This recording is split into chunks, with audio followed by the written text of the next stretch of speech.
Shalom. Welcome to the Jewish View. My name is Rabbi Nachman Simon with the Chabad House of Delmar, together with my co-host, Mark Rohner, to statewide news service, jbiztechphilly.com, and now columnist for the Jewish Press. Well, and thank you, Rabbi. I have a new column in the Jewish Press called Albany Beat, and I talk about how government relates to the Jewish community, or doesn't, as the case may be, so it's very interesting. So we have a very special guest with us, a repeat guest with us today. He's been on the show twice before. It's a three-peat, and it's Tim Nichols, the Albany County Legislator from Latham. So welcome back to the show. Good to be back. You know, and it's been too long since your last... That's true. It's true. So you've been very busy. Yes. Including you've changed jobs a little bit. That's true. You used to work in the Assembly, and now you're working for the Public Employees Federation. That's right. Okay. Do you want to expand more yes. on Well, that? in October, as you know, I don't know if I... You were Chief of Staff. The last time I was here, I was working for Assemblywoman Rhoda Jacobs, who retired last year. So... Do they have crossover in the Assembly? Yeah, I'm just saying that. I mean, there's so many, Mark's always here, he's our reporter, Yeah. but there's so much turnover in the Assembly, whether voluntary or maybe forced out, but people keep their staff. I was always wondering that. And for the most part, hey, you're a good guy, and someone retired like Rhoda Jacobs, who we know very well, and saying, hey, the next person saying, you're doing well, why do I need a new person? Well, sometimes staff will stay, will go on to the new person. The difference is, though, Rhoda was a very senior member. She was the assistant speaker. She had a lot of resources for her staff. Rhoda always put most of her staff, and I think a lot of people in New York City do, put their staff resources into their district offices, and because that's where the need is. The constituent services. Right. And she had a very active constituent service office. So because of that, when you're a new member and you come in, you don't really have a lot of money for staff. So a lot of people like me who've sort of maxed out, you have to really look either outside or find a more senior member to work for. And this opportunity with the Public Employees Federation came along, and I decided to accept it and go there. And that's the second largest state employee union. Yes. Yeah. I wanted to ask you about because now you're not with the Assembly. Right. What was Rhoda Jacobs' total budget that the Assembly allocated for her? I honestly do not know. You mean what her staff budget was? The whole kit and caboodle of whatever she could I don't know. I really don't know. Who really knows what the... That's all public record. I mean, you can find that out. But I could, but I'm asking, who knows? Is it only the Assembly, because you were Chief of Staff? I wasn't, actually, I was not Chief of Staff. I was the Legislative Director. I was Chief of Staff for Bob Riley. I've been Chief of Staff in the past for Rhoda, but that was 20 years ago. Okay, so as Chief of Staff for Bob Riley, what was his, wouldn't you know? Well, when he first came on as a freshman, and it was a $70,000 budget for staff.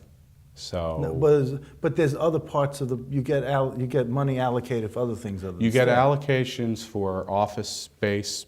So Bob had a district office in Clifton Park, so that paid for the rent and the computers and things like that.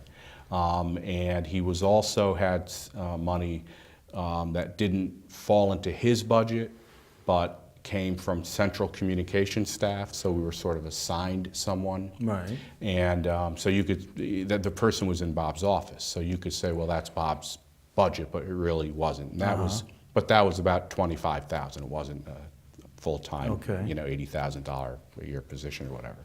And then every year or a couple of years, you get a little bit more. And sometimes if you're in a marginal district like Bob was, a Democrat in a Republican district, they'll give you a little bit more. So I think by the time Bob left, it was probably about 150 or something like that, maybe. And when he started, it was 70. Yeah. But he was there for almost 8 years. Yeah. 10 years. So it doubled in 8 years. If I'm including the communication person, if you take that out, you have to include that, and you have to include the district office. I think so. And you have to include everything that's an expense. Well, I'm not including the expenses. I don't know what the district office cost, what the rent was. I did not do that. Was not part of my job. Okay.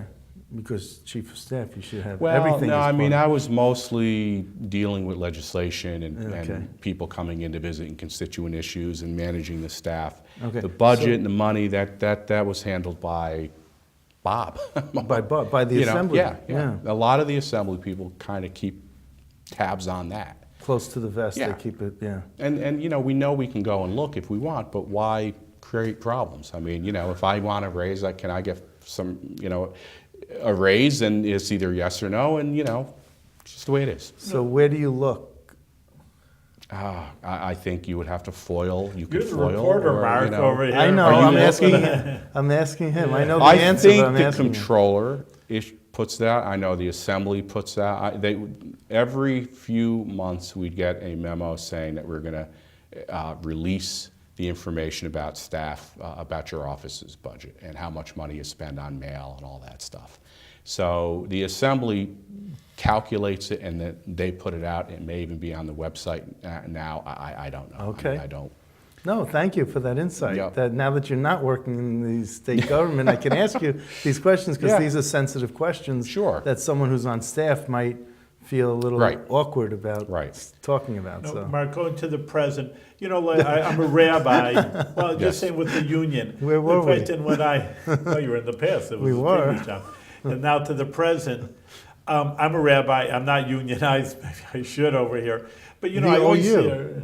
Union of Orthodox Rabbis. There you go. You're in a You union. have a Go on card? strike over here now. And I guess government. Don't strike. Yeah. We need you.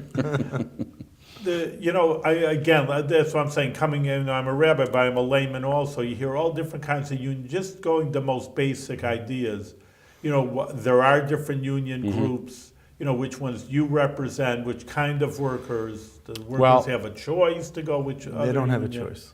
Yeah, there are a lot of questions there. I mean, basically, you have public employees unions, which is what the Public Employees Federation is. That's what you're with. That's Right. who I'm with, PEF, Public Employees Federation. And then you have CSEA, Civil Civil Service Service and- Employees Association. Aren't they the same though? No, They're two different. In fact, CSEA is more blue collar and PEF is more white collar. professional workers. scientific- But you're wearing a blue collar, so. I know. You should be. Hey, there are some. Well, Okay, anyway. I'm just, it's just a joke. So Let it go. CSEA, Yeah. and then you have your teachers union, New York State United Teachers, right. and public employees as well. UUP. And UUP is United University Professionals or Professionals, professors, right? And so those are your public sector Then you groups. have nurses. Then you have nurses, but nurses are separate. They're Union, private, mostly private. We have nurses on who are PEF employees. They're state employees, but they're registered nurses and they work for agencies. So, you know, basically it's all about collective bargaining. It's a group of people saying we want to be represented together. We want to have a contract that has all the same ingredients and benefits and rights and everything that goes with that into a contract with their employer. And we are actually, PEF is in the middle. I shouldn't say in the middle, we just started contract negotiations for a new contract because our contract expired on April 1st. With the state. With the state. Now, which agency? Is it Governor's Office of Employee Relations? Yes, Governor's Office of Employee Relations negotiates with what we have as a contract team. And there's a whole group of people, You could PEF go members without. who You go. always hear these like, you know, police union. Well, it's Yeah, 3 well, years. I'm they're sorry, going there's police without unions, that's right, They're Council going 82. with 3 years and various- they don't have a contract. So you could. True. This could be. Yes. And you're not allowed to strike. In New York State, right, in New York State, the public employees have what they call a tri-borough amendment, which means that the current contract is in place until the new contract is established. So you do have in a way a contract. So It's not like we you're have an without. existing contract, and many times, because they take a long time to negotiate, once the contract is resolved, then they retroactively pay. get a So if you get any 3%. pay increase from April 1st, 2015, and it takes a year to get a contract, then you get a year's worth of pay increases. Well, So- I could tell you that, you know, the PEF employees are extremely upset because they didn't get a raise for 3 years. Right, right. I mean, so there was nothing to be retroactive. That's right. What, in this new last contract, contract. I mean? It was a Well, four-year, five-year contract or a I four-year? think it was a 4-year contract. Four-year contract, and it was the first 3 years was nothing, and the last year, which they're in now, is a 2%. I don't know. Yeah, it's a 2% increase. So they didn't get anything retroactive because there was They, nothing right, there. exactly. So they, so while while the workers' utility bills are going up and phone bills and all the other bills are increasing, their pay isn't. So the only way they can get an increase is to be promoted. So, and then there's this whole thing about commissioners making less money than their Right. deputies.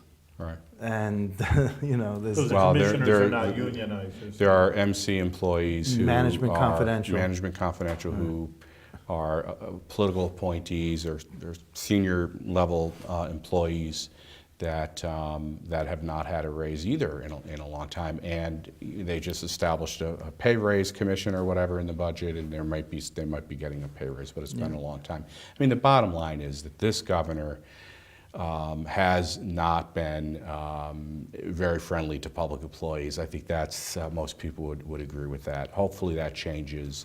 We'll see. And so far, my understanding is I'm not involved in any of the contract talks, but so far it sounds like it's going pretty well. So we'll see how it goes. So when you have this dichotomy well, you have a competition, I should say, of CSEA and PEF and UUP, you got off it used to be CSEA came in first, whatever their contract is what PEF was based on, and all the other unions were based on that contract. But PEF did something different last time, in that you don't know. Okay, in that I don't know. They're off That's cycle. before my time. They're Yeah, off, but we they're are off off cycle. So now I think CSEA had a 5-year contract agreement, and PEF has a 4-year contract agreement. So PEF goes into the cycle earlier, and they don't have They're to the abide. lead, you mean? Yeah, they become the lead. So it's one of those things, but that's something inside baseball maybe for a lot of people, but I like that. So let's talk about your county legislative position, okay? Because I think that's why we really brought you here. Okay, that works. That works, get me off this thing. It's like, okay. Well, it's interesting to find out about government, Mark. Yeah, no doubt. I'm not saying... I'm just reading Tim's mind, and his eyes are saying, Let's talk about something. this. It's okay, it's fine. You are on 3 committees in the Yes. county, Audit and Finance, Health, and Social Services. Right, and the Charter Reform Committee and Charter the Reform. Redistricting Committee, which is no longer a committee, but Okay.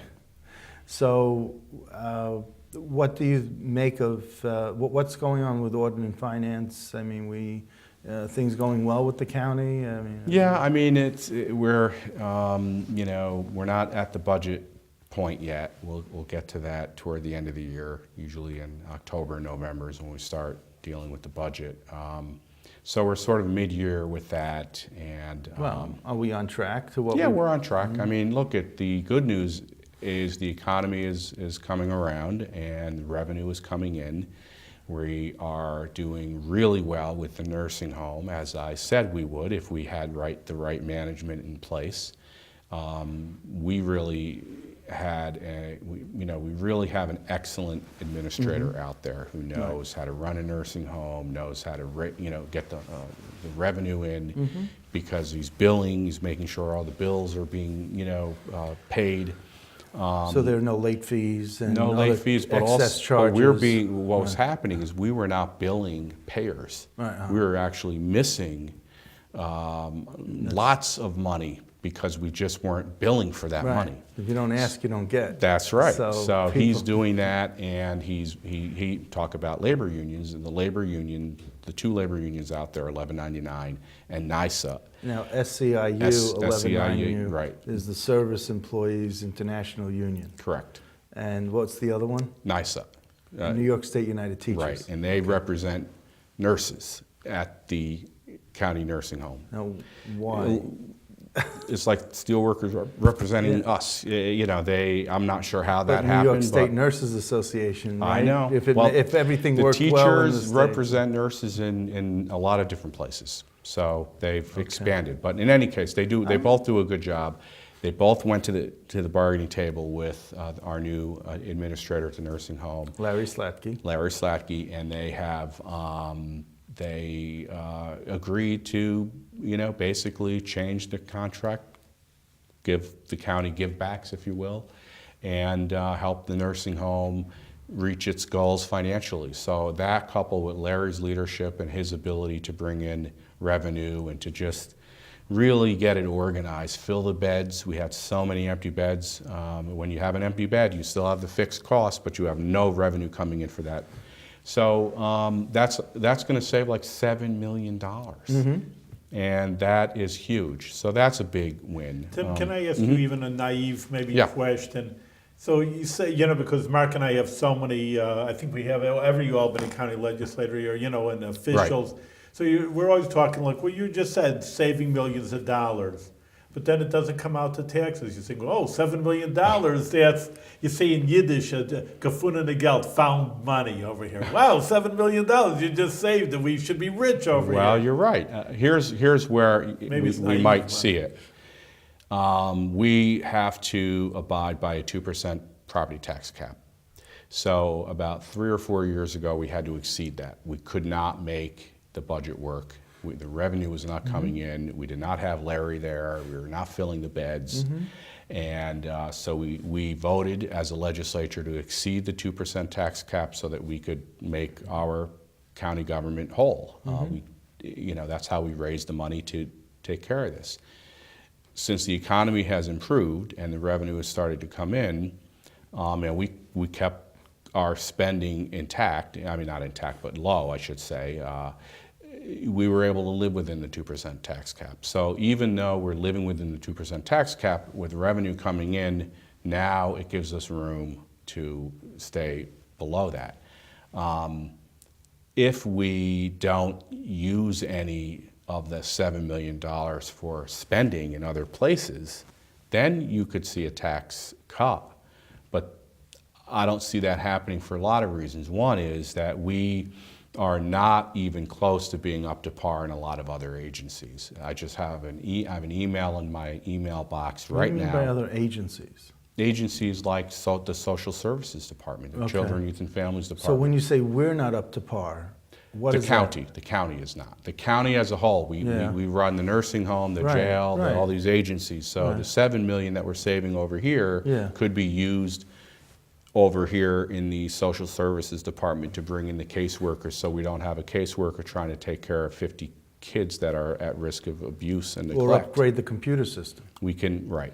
And a lot of those things have been neglected because we didn't have the revenue. Right. Now we can take we care have of all the these problems. vacancies that we haven't filled because we didn't have the money. Right. So it'd be great to be able to look, if the state ever said we're going to pay for Medicaid, which is the mother of all unfunded mandates in New York State by far, which falls to the counties, not the towns, cities, or villages. The county government could get rid of the property tax cap, the property tax period, and the cap, because we wouldn't have a property tax. So that day probably won't happen ever. It might, though, and if it ever does, though, we wouldn't have to have property taxes, and you would see a lot of savings. What is the county budget right now? How much? I think it's about $600 million. Okay. That's including federal money and everything. How much of the $600 million, when the county executive proposes the budget, and the county legislature disposes the budget, how much of that is tweaked and how much of that is really changed? Because on the state level, as you know, it's like 99% of what the governor proposes goes through. I would say it's probably a little less than that, but close, because most of our budget is mandates. We have to pay Medicaid. That's the biggest chunk of our budget. We have to pay for early intervention, preschool special education. We have to spend money on the public assistance programs, food stamps, HEAP, all of these mandates that come in sometimes through the federal government, but many times through the state government. And so all of that money is a part of our budget. It's all in the budget, and we have to spend it and figure out how to spend it. And many of the jobs that we have in the budget are directly related to dealing with these mandates. So we don't really go in and start slashing jobs or programs because we can't. We are legally obligated to deliver these services or pay for these programs. And I mean, we can say instead of having 10 people do the program, we're only going to have 5 people. But even then, sometimes there are issues related to But that. aren't there smarter ways to deal with government in terms of maybe having fewer agencies and merging departments and? I think there are, we've done a lot of that. We've taken the youth department and merged it with, I think it was the Children, Youth and Families budget. We're doing the charter right now. I would like to see the Children, Youth and Families department be eliminated. Now that sounds like, what the heck are you talking about? You must be crazy. Well, Yeah, I'm it's not like talking. mother and apple pie. I Right. mean, Well, children. here's the difference.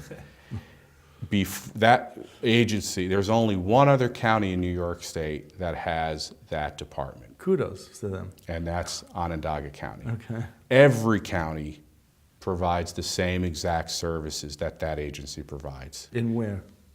In what Social services, mental health, and health. So what Breslin did in the 90s when Michael Breslin. Mike 'Cause Breslin. we gotta That's right, figure this former out. county executive. When money was coming in like crazy because it was the go-go 90s, Yeah. he created this new agency and took all the children's programs out of the other agencies and stuck them into this one agency, created a new commissioner and a new management staff. Well, there's no evidence at all to say that is a better way to provide these Except services. that he gave a friend of his a job. It could and be. he got- That's, yeah. I'm not going to go there, but that could be the case. So what I'm saying is take the social services programs that are in that department, put them back to social services. Take the health programs like early intervention, which is kids with developmental delays, Right. and special education, put them in the health department where they belong, because it's the state health department that oversees that program, not the children and families department at the state level. And the mental health services for kids should go back to the mental health department where the experts in the mental health field work. And that's all and then you don't need a new agency. But saying what I said creates concern and worry that we're going to do something different, and the fact is all we're really doing is putting the Going pieces back to where they were, and not having, and I said if we take just the mental health and the health programs and put them back, then essentially the county has 2 social services departments. And we just don't need that. So to me, that would be a way to save money and create efficiencies without hurting, in fact, making the programs better because they're where they belong, where the experts are. But that's probably not going to happen. Were you there in the go-go 90s or no? I got there when Clinton won, and then right when all the fun started, I lost. Yeah. So I missed the go-go 90s. I came in for a couple of years, and then So you didn't have a chance to express your views on that? No, I don't know what I new would have done department? back then. I may have That's what I supported was something like that, wondering about. Okay. But in retrospect, when we were looking for ways to save money, to me that would be one way to go. Now, have you taken the tour of the county nursing home I facility? haven't been there in a while. Because, you made a promise to me. I on know, the we last have show. to do We that. haven't You know done what? that yet. There's going to be a picnic coming up. We should do that for the Okay. picnic. We can do that. All right, when is it? Hold me to it. Okay, I think it's like June 15th or something, or Okay. 12th or whatever. good, we can do that. Now, one of your big issues since you were here last had to do with tobacco-free pharmacy. Right. Talk about that, because I know you can, but we only have, you could do that for a whole half hour, but No, let's not. well, here's what happened. It passed the legislature, 21 or 22 votes, 2117. 21-17. Lord, And there was one person who said he would vote for it if he was there, and he wasn't there. So it passed the legislature. We had 30 days to convince the county executive to sign it. Right. He called a public hearing to hear from the public on the legislation, and then he skipped the public hearing. And a few days later, he vetoed. What do you mean he skipped it? He didn't go to his own public hearing. Who came? Who went?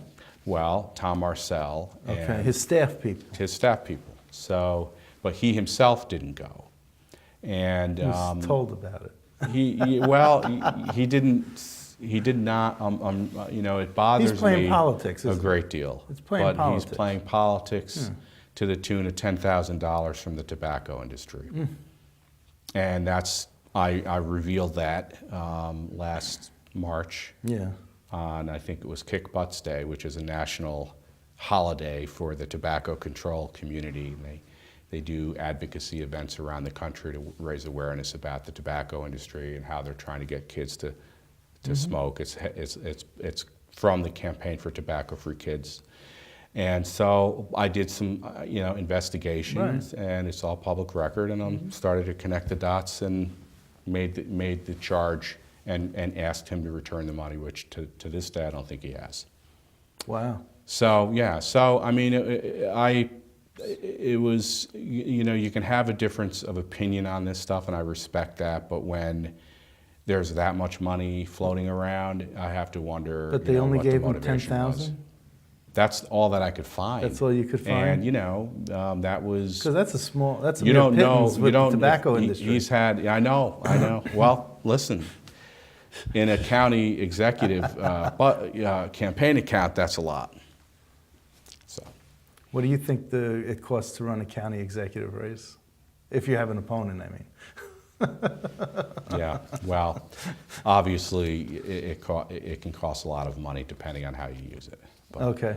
You know, if it's $100,000, 10% of your budget comes from the tobacco industry. I said in my news release that there was a time not too long ago when it was taboo to take money from the tobacco industry. Now they take it from everybody. And you used to work for the American Lung Association Yes. of Northeastern New York or whatever. New York State, yeah. New York State. So, you know, this is near and dear to your heart, Right. so to speak. It is. And you my don't, lungs. and for the record, you don't smoke, right? I don't.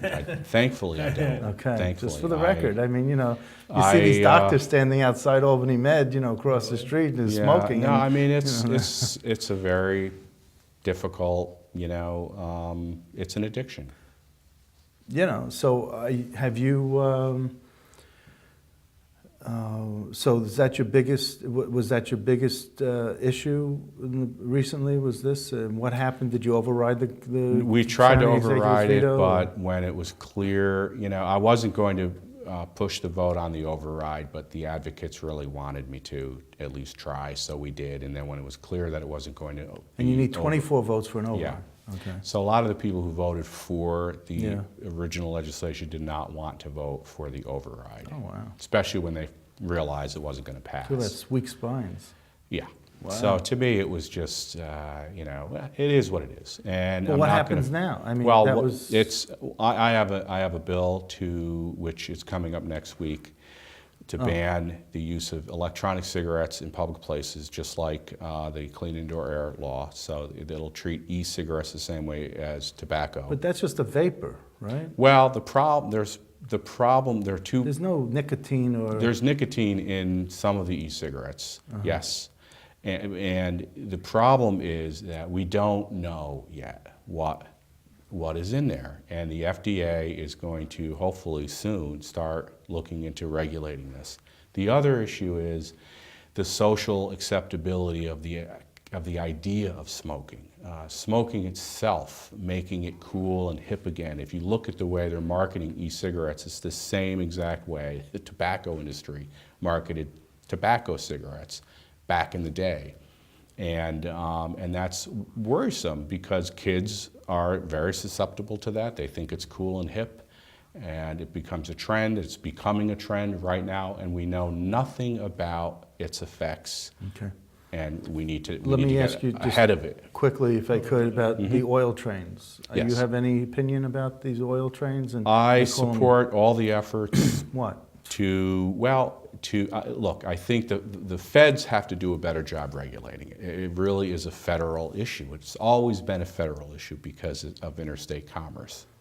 So the feds have to, and they put out some regs, but they didn't apply them to Albany or something. So I think that, you know, our good Senator Schumer and Gillibrand, they have to, you know, I know they're working hard to control this. The problem is that, like the e-cigarettes, it's expanded exponentially. I can't say the word, but it's expanded rapidly all around the country. One solution, some people say, is the Keystone Pipeline, then there wouldn't be the trains. I'm not a fan of the Keystone Pipeline. I think we have to go the other way with renewable energy and whatnot. But it starts with the regs. Slow the trains down, you know, and make sure the trains are safer, more safely built.